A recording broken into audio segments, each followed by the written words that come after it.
Hello there, Kathy Madhavan here. Hope you're doing okay. Just want to send you some love today and some encouragement today as we think about, just staying resilient and strong in an interesting season. So I am your kind of resilience coach, and really thank you so much for everyone who's getting in touch about the book Irrepressible. I've got this little postcard here that says, you are irrepressible, and you are. We can't be squashed totally. I always think about this as kind of like the Weebles thing. We wobble, but we don't fall down. Anyone old enough to remember Weebles? Is that just me? Gosh, weren't the 70s weird with toys? Anyway, I really wanted to chat to you today about resilience training. One of the chapters in the book that I talk about is kind of committing to resilience training, which is an interesting thing, isn't it? Because that's what, in a sense, all of these videos are about: training for resilience, creating habits for resilience, actually building capacity in our life to be able to flex and change. But resilience is a bit like if you go to the gym, and I really don't go to the gym. Why would you? I love you, gym bunnies, you're great, but honestly, I can't bear the thought. But loving the online fitness training things, they're quite good, aren't they? But for me, I kind of transfer that analogy to resilience training, where actually a little bit of resistance is what makes us stronger in life. So if you are in the gym, if you get to a certain fitness standard, apparently, you switch up the dial one and actually notch up the resistance so that your muscles grow stronger and stronger. And one of the things, if you ever work with children or you have children, is we know that it's really important that as they grow older, we allow our kids the capacity and the ability to start solving problems for themselves. So rather than always bailing them out, rather than always, bringing the PE kit in when they forget about it, rather than always doing their homework for them, we're actually doing them a disservice if we don't allow them to build their own resilience muscles, to meet a bit of resistance, a bit of anxiety, not anxiety, a little bit of adrenaline and self-motivation that comes with, learning to do it for yourself and having to face the consequences if you don't. That's how we get stronger. Well, in a season like this, we are facing extraordinary levels of resistance, aren't we? This is not normal resistance. This is the kind of pressure that most people never even think about. In my first book, Digging for Diamonds, I talk about the fact that diamonds are basically carbon that have been transformed under heat and pressure. They're just coal that's handled stress really well, basically. And there is a sense in which pressure and heat can make us stronger. Now, none of us would choose it. None of us would put our hands up for it. And let's be honest, it's nothing to kind of glorify or to celebrate. Suffering isn't good in any way. There's no nice shiny silver lining to suffering. However, there are things in it that we will learn. That the question isn't, will tough times come? The question is how will we respond, and will we grow stronger through it? Will we grow stronger together? And will we be stronger in ourselves? So I just really wanted to think about that rubber band analogy, and that people often use when they talk about resilience.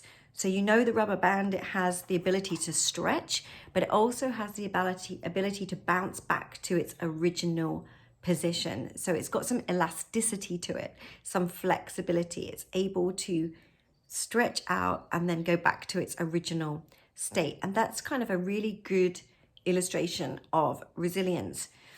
But now the thing is, most of us, we don't grow when we're completely relaxed. So if you think about the rubber band completely kind of floppy, that's not a growth moment for a rubber band, and it's certainly not a growth moment for us. So if we've got no challenge, if we've got no goals, if we are feeling under challenged, under motivated and lacking energy, that's not a growth moment for us. Sometimes we need to stretch ourselves up the resistance levels, if you like. One, get slightly out of our comfort zone. If we stay in our comfort zone too long, our comfort zone actually shrinks. It's amazing. So true, isn't it? But then the other end is the snap zone. So that is when the rubber band is stretched to capacity and stays there for too long. It's just too stretched. And what happens when we're in the snap zone for too long is that we just grow brittle, the fibers, things that hold us together, start to fall apart, and before we know it, we're in the snap zone and we are snapping at people. Our resilience goes down, our health often goes down, our mental health goes down, our ability to be creative, our ability to be productive, our ability to be efficient, all of these things begin to disintegrate when we spend too long in the snap zone. What is a good, healthy place of growth is in the middle, which is in our stretch zone. And for many of us right now, we need to think about, this is definitely a stretching time for most of us. So how do we stay in a healthy stretch zone? And how do we behave well in the stretch zone? Like, what good habits can we put in place in the stretch zone so that we don't end up in the snap zone? So what kind of healthy behaviors, how can we manage ourselves and our work rhythms and our relationships and our deadlines?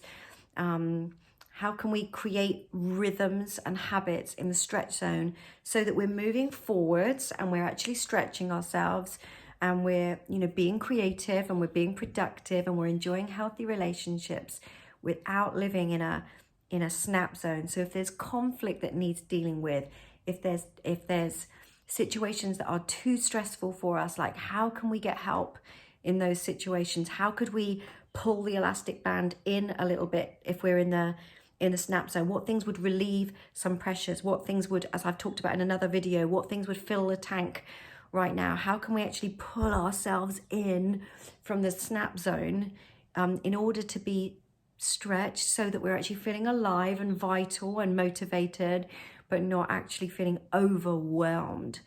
So I wonder where you are on that little kind of like scale right now. I wonder whether you're feeling understretched and you need to, find something to get involved with or give yourself some accomplishments or motivation or some interaction. Whether we feel like, yeah, we are being stretched, but we're managing to bounce in and out and we've got some downtime and we've got some good habits in, or whether you're feeling actually right now super stretched. And if you are, just think about what you can do and who you can chat with, who you can spend time with right now to help you get out of the strict snap zone, because nobody wants you to snap at this moment. You're too important to snap at the moment, and you matter. You might be doing really good, important stuff, but you matter. So just really think about your own health and your own well-being in this time, and let's stretch together, but let's also give each other permission to bounce back, and that's okay too. So look after yourselves, stay stretchy, and I'll speak to you soon. Bye for now. Bye.